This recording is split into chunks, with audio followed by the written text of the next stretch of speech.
Iran युद्ध के तुरंत बाद प्रधानमंत्री मोदी ने एक ऐसा विशेष संदेश भेजा जिसे शशि थरूर के माध्यम से राष्ट्रपति पुतिन तक पहुंचाया गया। लेकिन क्यों और अगले वर्ष रूस में कौन सी अंतरराष्ट्रीय घटना होने वाली है जिसे लेकर भारत ने पहले ही आवश्यक कार्रवाई कर दी?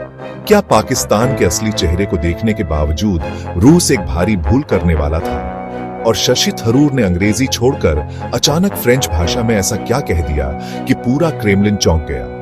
क्या भारत ऑपरेशन सिंदूर भाग 1 के बाद पाकिस्तान को लेकर कोई वैश्विक योजना बना चुका है? यह कहानी दिल्ली के सत्ता केंद्र से आरंभ होती है।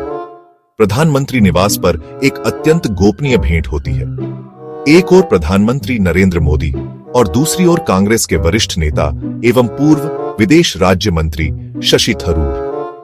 यह वार्ता 1 घंटे से अधिक चली, लेकिन इसकी भनक तक मीडिया को नहीं लगी। न कोई चित्र, न कोई आधिकारिक वक्तव्य। लेकिन इस मुलाकात के तुरंत पश्चात जो घटनाक्रम सामने आया, उसने विश्व की खुफिया एजेंसियों और भू राजनीतिक विशेषज्ञों को चौंका दिया। शशि थरूर सीधे मास्को की यात्रा पर रवाना हो जाते हैं। यह कोई साधारण दौरा नहीं था। ईरान और इजराइल के बीच तनाव अपने चरम पर था और कुछ ही महीनों में ब्रिक्स सम्मेलन का आयोजन होना था। ऐसे समय में एक विपक्षी नेता का रूस जाना, और वह भी प्रधानमंत्री से गुप्त मुलाकात के पश्चात, यह किसी बहुत बड़ी रणनीति की ओर संकेत कर रहा था। क्या थरूर एक अत्यंत संवेदनशील संदेश लेकर रूस पहुंचे थे? क्या भारत और रूस के संबंधों में दरार आ गई थी? या यह भारत की नई विदेश नीति का एक अभूतपूर्व चाणक्य रणनीति थी? यह दौरा भारत के नए आत्मविश्वास का प्रतीक था, जो अब अपने सहयोगियों को भी उनकी त्रुटियों पर स्पष्ट रूप से टोकने से नहीं हिचकता।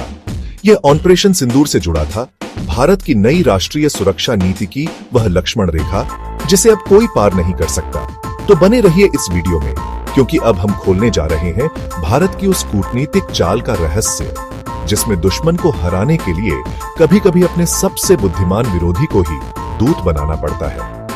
यह वही दिन था जब नरेंद्र मोदी और शशि थरूर की अप्रत्याशित जोड़ी ने मॉस्को की सत्ता के गलियारों में हलचल मचा दी। मॉस्को में शशि थरूर की भेंट रूस की लिबरल डेमोक्रेटिक पार्टी के प्रमुख एवं अंतरराष्ट्रीय मामलों की समिति के अध्यक्ष श्री लियोनिद स्लुत्स्की से होती है। बातचीत सौहार्दपूर्ण चल रही थी। तभी स्लुत्स्की ने बताया कि रूस अगले वर्ष एक बड़ा आतंकवाद विरोधी सम्मेलन आयोजित करने जा रहा है, जिसमें भारत, चीन, तुर्की, ईरान और पाकिस्तान को आमंत्रित किया जाएगा।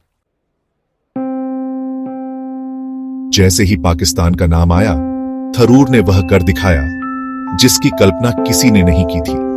उन्होंने अपनी अंग्रेजी भाषा को एक ओर रख दिया और शुद्ध सधी हुई फ्रेंच भाषा में उत्तर देना आरंभ कर दिया। यह कोई संयोग नहीं, बल्कि एक योजनाबद्ध कूटनीतिक प्रहार था।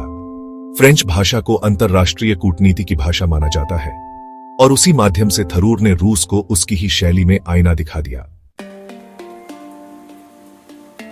मिस लुत्स्की, हम आपके आतंकवाद विरोधी प्रयासों का सम्मान करते हैं, परंतु आप जिन राष्ट्रों को आमंत्रित कर रहे हैं, उनमें एक ऐसा देश है जो स्वयं आतंकवाद का पोषण करता है।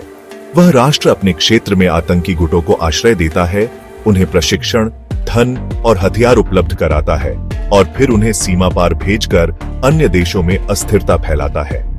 आप एक अपराधी को सुरक्षा सम्मेलन में कैसे आमंत्रित कर सकते हैं? उनका फ्रेंच में उत्तर देना एक संकेत था, हम आपकी संस्कृति का सम्मान करते हैं, परंतु अपनी सुरक्षा पर कोई समझौता नहीं करेंगे। अब समझिए, ऑपरेशन सिंदूर क्या है?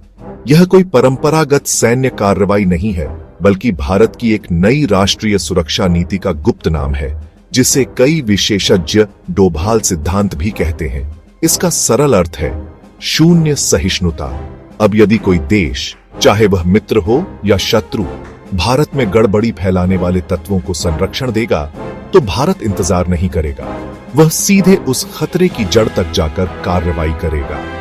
थरूर का संदेश स्पष्ट था, पाकिस्तान को आमंत्रित करना भारत की रेड लाइन को लांघना है। अब बड़ा प्रश्न यह उठता है कि प्रधानमंत्री मोदी ने इस अत्यंत संवेदनशील मिशन के लिए एक विपक्षी नेता शशि थरूर को ही क्यों चुना? पहला कारण, राष्ट्रीय एकता का संदेश। जब सरकार का आलोचक विदेश जाकर भारत की सुरक्षा नीति का समर्थन करता है, तो यह विश्व को बताता है कि भारत की सुरक्षा सर्वोपरि है। यहां सिर्फ एक भारत है, 140 करोड़ लोगों की एक आवाज। दूसरा कारण, थरूर की वैश्विक प्रतिष्ठा। वह केवल एक भारतीय सांसद नहीं, एक अंतरराष्ट्रीय व्यक्तित्व है। संयुक्त राष्ट्र में उच्च पद पर रह चुके, अनेक भाषाओं के झांता और विश्व मंचों पर गूंजती हुई आवाज। उनके मुंह से निकला हर शब्द ध्यान से सुना जाता है। तीसरा कारण, पश्चिमी आलोचकों को उत्तर। जो देश भारत के लोकतंत्र पर प्रश्न उठाते हैं, उन्हें मोदी का यह कदम करारा उत्तर है। भारत का लोकतंत्र इतना परिपक्व है कि विपक्ष भी राष्ट्रीय हित में सरकार के साथ खड़ा होता है।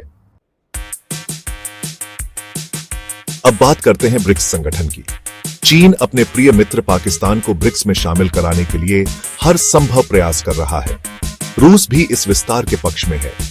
रूस द्वारा आयोजित यह आतंकवाद विरोधी सम्मेलन वास्तव में पाकिस्तान की ब्रिक्स में एंट्री का ट्रायल रन था।